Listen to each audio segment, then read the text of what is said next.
us her artwork to appreciate. And thank the committee for all the work that they do hanging and bringing food. And we're a great group. And Art Sisters are a great group. Thank all the Art Sisters who came and all the Ann Keach and all the other people who are members of and Barbara Bucchiani, who's our leader for our visual arts group. She's the art scholar. So Elynne would like to just take questions and talk. Well, yeah, I'd like to say a few words about the process because everybody's asking me questions and I think that's great, but I figured, well, why don't I just answer them? So I want to talk a little bit about my process and how I got about to do this particular series, the Kalanchoe Journey. And the Kalanchoe Journey is that this whole room is filled with this one plant that I've painted over and over again. The plant is a relatively small plant, and after I talk, if you want to go up against the wall, there is a picture of me with the plant in Grand Cayman, where I found the plant in 1999, started photographing it, and continued photographing it every time we went to Grand Cayman, which I kept saying, let's go to Grand Cayman because I want to see my plant. And I didn't know what it was. I didn't know it had a name. Of course, it has a name, but I'm not a botanist, and I wasn't interested.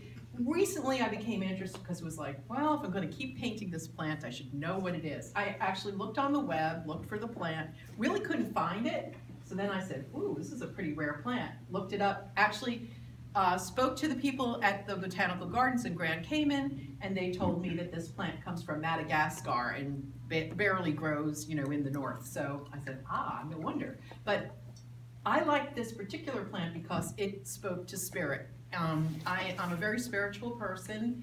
I am a practitioner of Reiki, and I don't know if you know what that is, but it is a spiritual, hands-on healing technique. It has symbols that you learn in your later levels of it, and embedded in my paintings are these symbols. My process is to imbue the paintings with Reiki and have the Reiki come back to you when you view them. So that's what I'm hoping for. I hope that when people look at my paintings, they receive the blessings that are meant to come to them. But back to the plant itself, that plant, for some reason, spoke to me, and I just started photographing it. And it's not a very big plant. People have asked me the size. There's a picture of me with it, and kind of I have a lot of it under my armpit. And then the rest of it is behind me, and it's about the main plant is 3 foot tall. The plant will need trimming every once in a while, so every time I go see the plant, it's been pruned and the leaves change, and so that gives me new photographs and new angles to take. And then when I get home, I look at my photographs and I start thinking about what color schemes I want for it, and I play with that, and then I start cropping. Just even from the larger photograph of a small part of the plant, I crop into the shape I want it to be, and you know, and I think about, well, I want space in there because I like to put the beads on, and so I find areas, even if there aren't areas, I make areas in between and scoop them out so that I can kind of apply beads, and I work them out on paper first. This is a sketch of that painting, and then I come up with the painting. So, what else did I want to say about it? The beads. The beads are hand applied. I lay the painting down, and I have this stuff called GAC 100, which is a very thin liquid that's put out by Golden Paint. It's very adhesive, but it's very forgiving. When it's wet, you can move things around. So I lay them down and I move them around with like a, you know, just a pointy instrument until I get them where I want them, and then I let it dry, and then when it's dry and all the beads are laid, then I paint. I usually put a thin pre-strung layer of a pre-strung string of beads on the outside of where I want to put the beads so that they don't start flying all over the canvas, because once you get the glue on the part that you want painted, it's not so forgiving. The surface looks different. You have to be really careful about that.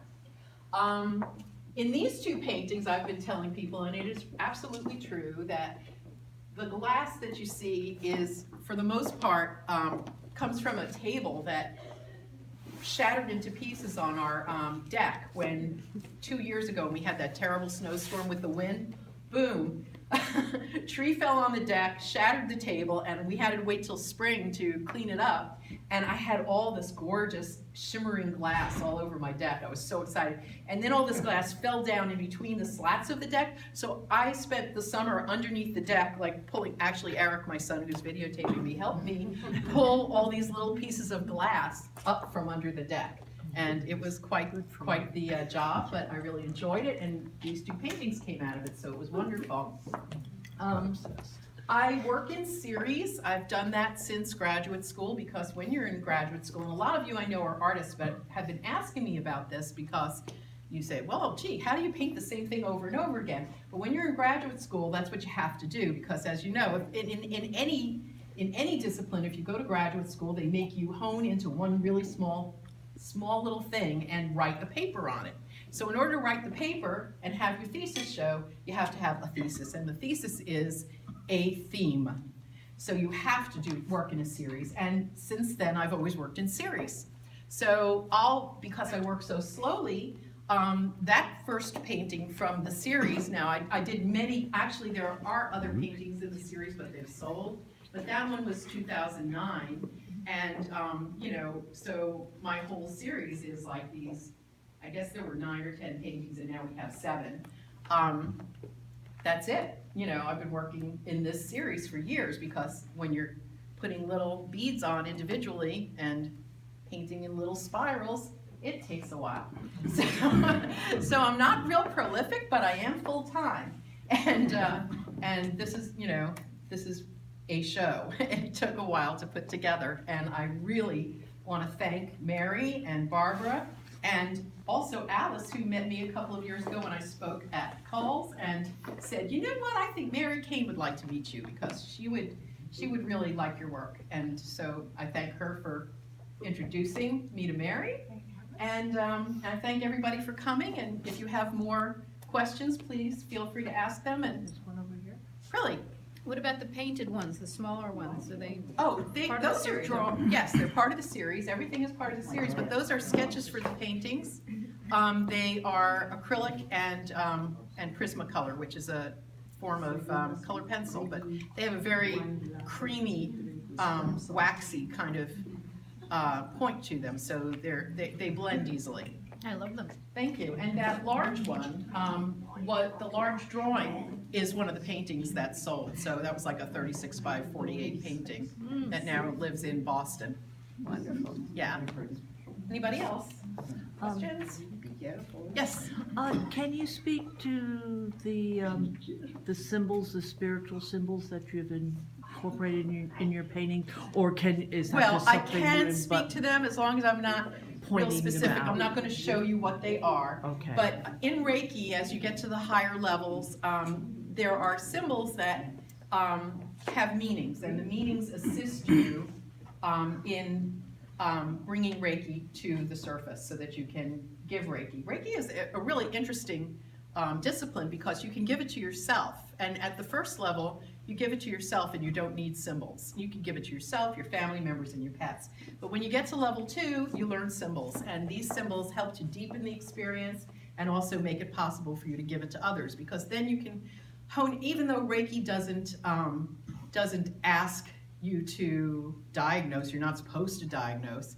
If you have an idea, you know, if somebody tells you they're having an emotional problem, you might have an idea based on a symbol of what to hone in on, and use the symbol, and it flows. So I use all the symbols and I place them in my paintings so that anybody who has a problem, you know, I don't know if it's going to work or not, but I sure hope it does. It's my intention, and intention is 50% of the battle. It's my intention to send the blessings out through the symbols. That's lovely. Thank you. You're welcome. Yes. I was out there speaking with someone, so I missed the beginning of what you talked about today. But I remember, so if you already talked about this, I remember at Coles you talked about on the beach and using the sand. Something about the sand on the beach. I think I might have been talking about the beach glass. Right. Yeah, and the beach glasses and the That's it, paintings, yeah. But you actually collect beach glass to use? I do, yeah. And it's not easy to find No. beach glass in the right colors, so, yeah, I have a collection, but, you know, most of that's used up, I have to go back. And I forget how you use that then. I'm sorry, you forget how I I use it? forget how you use. I glue it with this glue called glue, GAC 100. I'm gonna grab a glass of water, you can continue to ask questions, but I just don't want to cough.